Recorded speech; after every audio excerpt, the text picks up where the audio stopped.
ఎగ్జామ్స్‌కి ముందు అస్సలు చేయకూడని పనులు గూర్చి తెలుసుకుందాం. ఎగ్జామ్ రోజు నైట్ అంతా కూర్చొని నిద్ర మానేసి చదువుతూ ఉండకూడదు. అలా చదవడం వల్ల మేలు కన్నా కీడే ఎక్కువ. ఎగ్జామ్‌లో బాగా పర్ఫార్మ్ చేయాలంటే బ్రెయిన్‌కి సరైన రెస్ట్ ఉండాలి.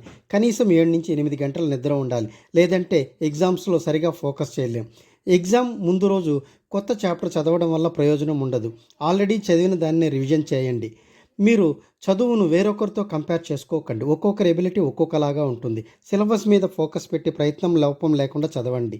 ఎగ్జామ్ ప్రిపరేషన్‌లో పడి భోజనం స్కిప్ చేసి వాటర్‌ను సరిగా తీసుకోకపోవడం వల్ల చిరాకు, అలసట వస్తూ ఉంటాయి. చదువు మీద సరిగా కాన్సంట్రేషన్ చేయలేకపోతారు. గ్యాప్ లేకుండా చదవకూడదు.